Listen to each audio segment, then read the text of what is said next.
The TRIPS CBD relationship has been discussed in the new context of emerging biotechnology tools. If you look into the last 30-40 years, what has happened is certain new tools in biotechnology like the recombinant DNA technology has allowed commercial utilization of nature and existing biological diversity without prior informed consent and access and benefit sharing. It means without any law, companies or individuals could actually, because of by virtue of use of these tools, use biotechnology and make commercial products out of it and put them in the market. Now these commercial products ultimately get patented if they are found to be inventive, novel and industrially applicable.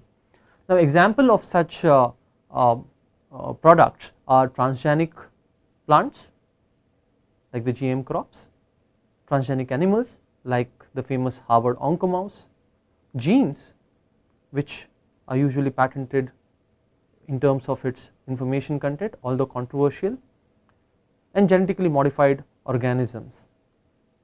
Now the TRIPS mandate in relation to protection of biotechnology products and processes is clearly laid down in Article 27.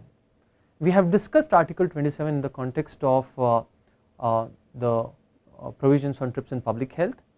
We would also briefly discuss it again here to understand the perspective from a biotechnology product or process. Any invention here within the framework of Article 27 would require to have an inventive step, novelty and industrial application. And as we know, what is the term invention has not been defined within the confines of the TRIPS agreement, nor is the term inventive step, novelty and industrial application. But it does not mean that WTO members have a kind of free will or carte blanche freedom to determine any definition by virtue of defining these terms so that certain important biotechnology products and processes might be excluded. And it is for that reason that Article 27.2 and 27.3 clearly laid down the exclusion.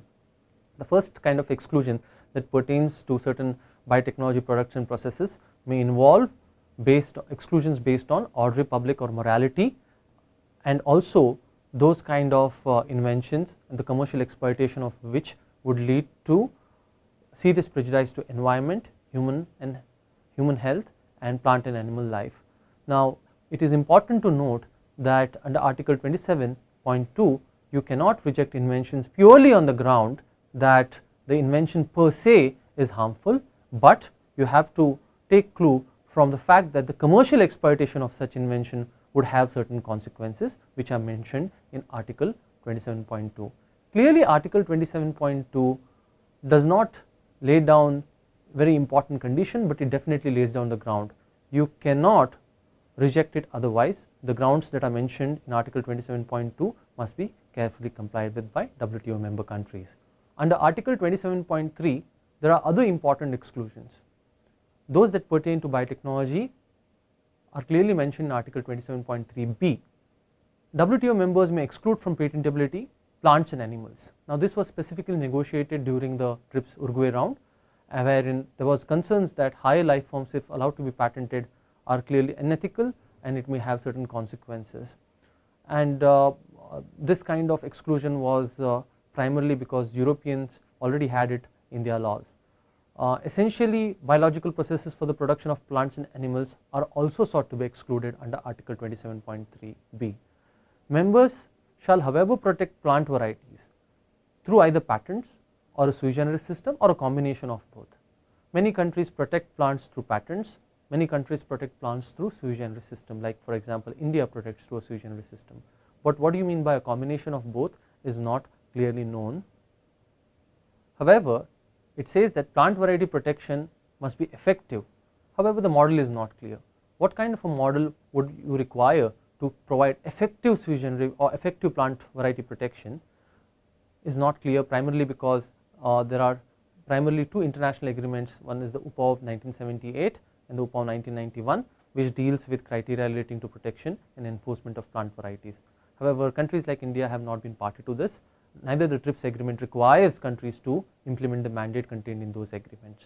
So it is not quite clear as to how effective this protection must be, but generally countries have based the criteria for protection on the ground of that the plant variety should satisfy, on the ground of novelty, distinctiveness, uniformity and stability. This clearly pertain to specific requirements of plants, because plants have certain characteristics that you need to show that they are uniform and stable and distinct over a period of time. There is no exclusion from patentability under Article 27. It means WTO member countries are required to protect microorganisms and non-biological and microbiological processes.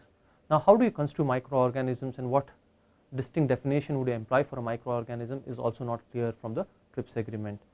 Whether gene patents would be covered within the term microorganism, whether certain parts of animals which do not constitute animal as such or animal per se, would they be constituted within microorganisms, and how do you define the term of across jurisdictions is not particularly clear from the TRIPS agreement. Review under Article 27.3b is another important feature of this article. Under this article, there is a mandate to review the article and the implementation of 27.3 provisions.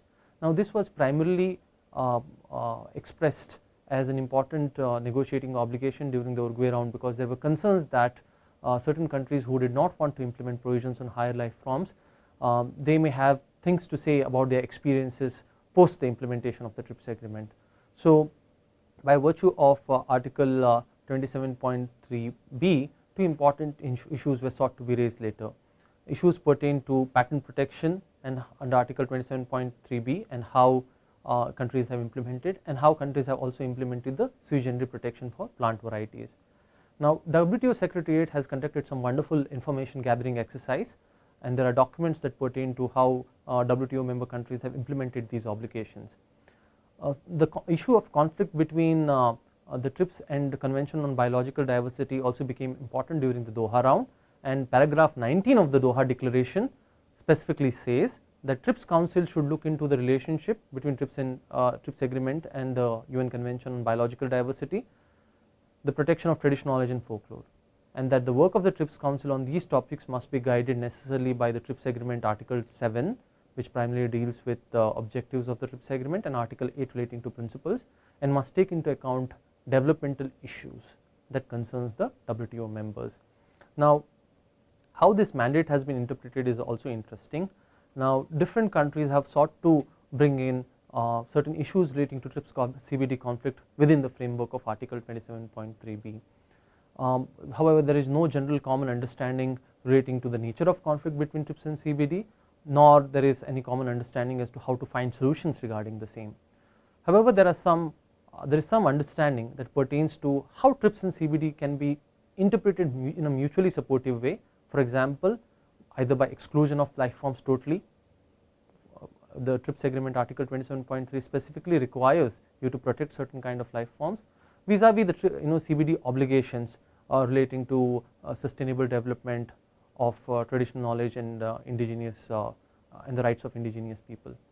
Now, how to require disclosure of origin, because disclosure of origin as far as certain developing countries are concerned has been one of the important negotiating challenges for them, or one of the important negotiating references. In Article 29 there is a requirement of disclosure.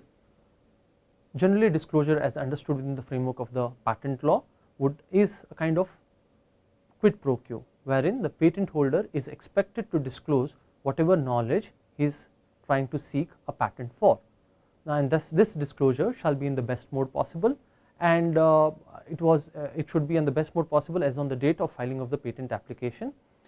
However, the developing countries are trying to seek an amendment to Article 29 by specifically requiring that patent applicants must mention in their patent application the source of origin of the particular biological material. This is also called as the amendment to disclosure requirement. And by virtue of this, developing countries think that they can achieve certain reasonable degree of certainty as to whether these patent applicants have actually taken the information, the traditional knowledge associated with biodiversity by requiring prior informed consent and access and benefit sharing. Now, there is also thinking as to the nature of conflict between TRIPS and CBD might relate to the grant of erroneous patents, because patents are allowed on life forms.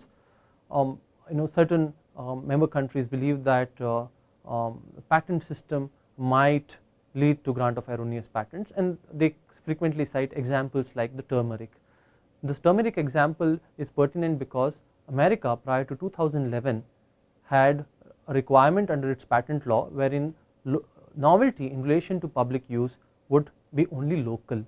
So basically, prior public use in relation to any biological product would be construed within the territorial boundaries of the United States. This was prior to 2011, and due to this, what happened was the properties of the turmeric, the antiseptic properties of the turmeric, were sought to be patented in one of the applications filed by two Indians in the United States, and USPTO granted them. Later, the government of India had to engage experts to get the patent revoked, and finally the patent was revoked. Now, this example is frequently cited to suggest that the patent system, when not effectively tailored to the requirements of prevention of misappropriation, may indeed and actually lead to misappropriation.